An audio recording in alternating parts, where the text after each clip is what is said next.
Marché de Belleville, dans la commune de Trècheville. Ce samedi est jour de vente de vêtements. Nouveauté là, nouveauté là, nouveauté là. De la nouveauté, mais pas tout à fait du neuf. Car il s'agit de la vente de friperies, des vêtements et des objets ayant déjà servi ailleurs, en Europe. C'est des balles de premier choix. Vous voyez comment ça sort, comment les longues robes sont, comme ce que les femmes là aiment. Rachibou Ali est détaillant de friperie depuis plus de 3 ans. Par mois, il vend 5 à 6 ballots de friperie selon la demande. Moi, je vois une robe à 4 500, 5 000, je fais bon aussi, si ça sort joli. Ce Nigérian d'origine s'est fait une réputation dans le marché, celle d'avoir de la friperie en bon état, pour le plus grand plaisir de la clientèle. C'est la meilleure qualité. Vous voyez, ce sont des marques, ce sont des fins de série, donc ça fait que ça sort plus en Côte d'Ivoire, ça sort. Et ce que je recherche, c'est tout ce qui est un peu neuf, avec des étiquettes. Parce que je suis une revendeuse, donc il ne faut pas prendre tout ce qui est délavé et autres. S'habiller avec des vêtements de seconde main, une habitude bien ancrée chez les Ivoiriens. Portée au quotidien ou encore pour les grandes occasions, la friperie est bien plus qu'une option dans les dressings. Aujourd'hui, elle est au premier plan et est devenue un véritable business en Côte d'Ivoire. Raison principale de ce succès, l'accès à des pièces de qualité et à de grandes marques à moindre coût. À certaines périodes, la seconde main surplante même le neuf, représentant plus de 60% des achats vestimentaires. Comment se présente aujourd'hui ce marché encore sous le sceau de l'informel? Comment réagissent les créateurs de mode qui parient, eux, sur le prêt-à-porter?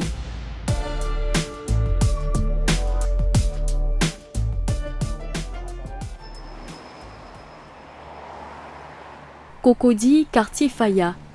Cet immeuble abrite un appartement pas comme les autres. Il fait office de boutique pour la vente de friperies. Ce jour-là, Madoussou Diarasouba, la patronne, a la tête dans le guidon. Non, ça, on va mettre ça de côté. Dans ses mains, des robes en soie ou encore en coton. De la seconde main, sortie de ses ballots de 55 kilos. Quand je casse les balles, ce que je regarde plus, sont les couleurs. Parce qu'aujourd'hui, les articles colorés sont plus tendance en fait. Il y a des couleurs qui sont très tendance actuellement. 4 balles venues tout droit de Londres dont elle découvre le contenu. Il y a des articles qui sont effilochés, c'est-à-dire il y a les fils qui quittent à chaque fois. Il y en a qui sont délavés et tout. Dans cette robe-là, par exemple, elle a des défauts, elle est déchirée. Donc on a des articles comme ça. Souvent dans une balle, on peut avoir plusieurs articles comme ça. Donc ça nous fait véritablement un manque à gagner. Récupérer des articles en bon état, c'est toute la difficulté du business. Impossible pour les vendeurs de vérifier au préalable le contenu des balles. Le business de la friperie s'apparente ainsi à un jeu de hasard. C'est une manière de travail qui est très risquée. Le risque est peut-être à 80% même, je peux le dire.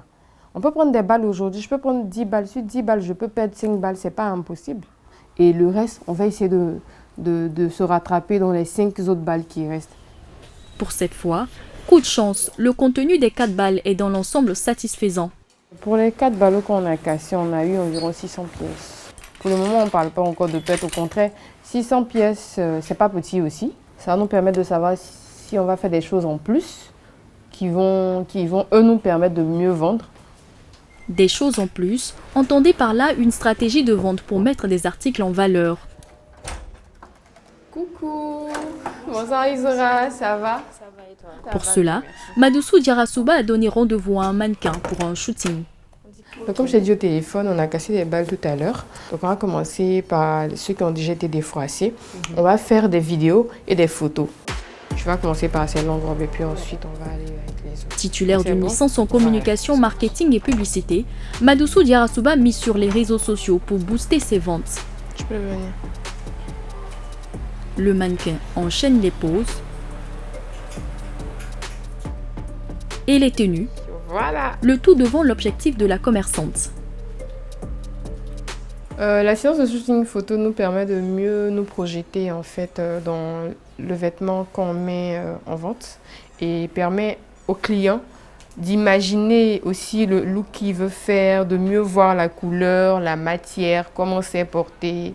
C'est exclusivement pour la vente en ligne, donc on les met sur nos différents réseaux sociaux, donc WhatsApp, Facebook, Snapchat et Instagram.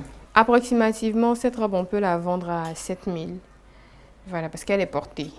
Voilà, si c'était sur un mannequin, peut-être même que la robe n'allait pas sortir ou peut-être que ça n'allait pas donner ce rendu-là. Près de 7000 personnes déjà sur sa page Facebook, de potentiels clients à qui elle pourrait vendre une pièce à 5000 francs CFA au minimum. Grâce à ces 600 pièces, elle pourra atteindre 3 millions de francs CFA de chiffre d'affaires. Son investissement de départ, environ 1 500 000 francs CFA pour les 4 balles. Madoussou Diarasouba peut donc espérer un bénéfice de 1 500 000 francs CFA. Le business de la friperie, en plein essor en Côte d'Ivoire, profite à toute la chaîne de distribution, de la clientèle aux vendeurs, aux revendeurs, en passant par les grossistes importateurs. Adjamé, commune réputée pour être la plaque tournante de la vente de friperie à Abidjan.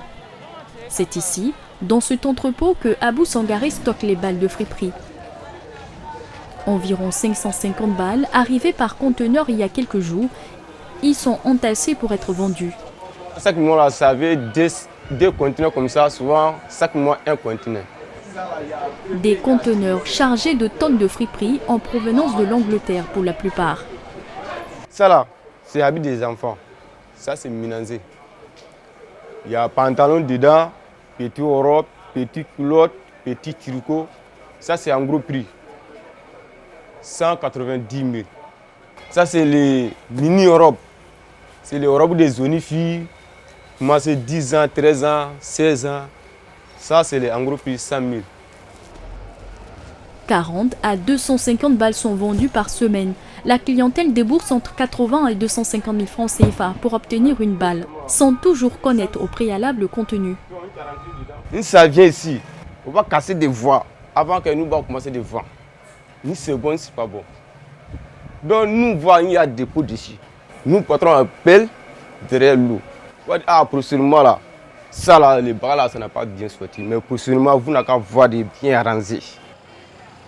Abou Sangaré fait ici allusion à une collaboration entre son patron, le grossiste importateur, et le responsable du centre de collecte et de recyclage des textiles basé en Europe. Pour rappel, au départ, l'histoire de la friperie est une histoire de générosité entre continents. Des dons de vêtements de l'Amérique à l'Europe suite à la Seconde Guerre mondiale, puis à présent de l'Europe à l'Afrique. Seulement, aujourd'hui, la friperie n'est pas qu'une affaire de générosité. Des entreprises spécialisées dans le domaine de la récolte et du recyclage ont mis en place un véritable réseau de distribution, dans le but de dégager des ressources financières, ce qui donne lieu à un business à grande échelle. En 2021, la Côte d'Ivoire a importé pour 52,4 millions de dollars de vêtements usagés. Pourtant, les créateurs de textiles africains ne manquent pas. Patéo, Sissan Moïse ou encore Rebecca Zoro. Des talents qui se retrouvent confrontés à la friperie.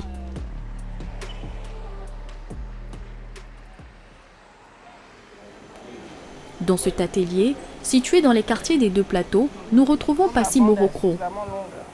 Elle est la fondatrice de Yaleri, une marque ivoirienne de prêt-à-porter. Le premier était comment?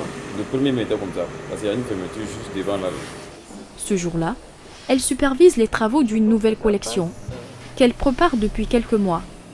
On va défaire là aussi? Oui, on va défaire là aussi. Moi, Okay. je pensais que c'était propre. Moi je pense que c'est propre. Hein. Les produits du prêt-à-porter, ça demande un temps de préparation parce que dans un premier temps, il y a le dessin qu'on va confier à la personne qui va faire le patronage. Donc ça, c'est un travail préalable qu'il faut faire. Si par exemple, il y a une erreur sur le patron, toute la série qu'on va couper sera faussée. Donc c'est vraiment un travail préparatoire qu'il faut faire. Un travail minutieux qu'elle effectue depuis 18 ans pour promouvoir le textile africain. J'utilise du pain fabriqué en Côte d'Ivoire. C'est vraiment la majorité de ce que j'utilise. Après, ça peut être, si j'aime beaucoup un pain fabriqué en Afrique, idéalement. On utilise aussi du pain tissé. Donc on travaille avec un tisserand qui est dans la région de Titoumodi. Donc on fait travailler l'artisanat, on développe l'artisanat à travers les tisserands.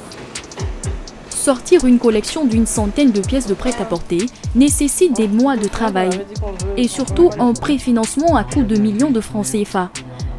Mais problème, une fois le prêt-à-porter mis en vente sur le marché, il sera mis en concurrence directe avec la seconde main. Tous logés à la même enseigne en quelque sorte par la clientèle, aux grandes dames des défenseurs d'une industrie locale du textile. La fripe est une barrière pour l'industrialisation de l'industrie textile parce que tant qu'on a autant de choix et on n'a pas d'autres solutions, c'est comme ça que ça va se passer.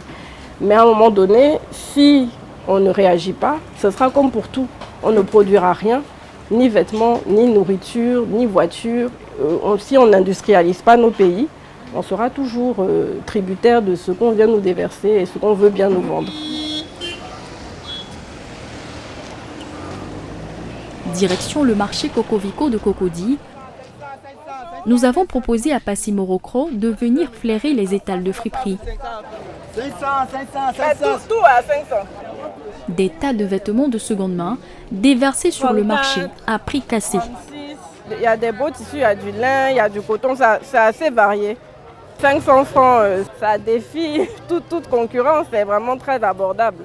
Une concurrence pour vous?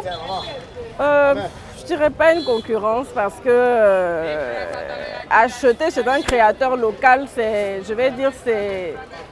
un acte volontaire en fait. C'est vraiment décider de soutenir l'industrie, l'économie locale. Maintenant après, il faut voir un peu plus loin que ça. Qu'est-ce que c'est de la fripe? La fripe, c'est du déchet. Des déchets, car tout ne sera pas vendu.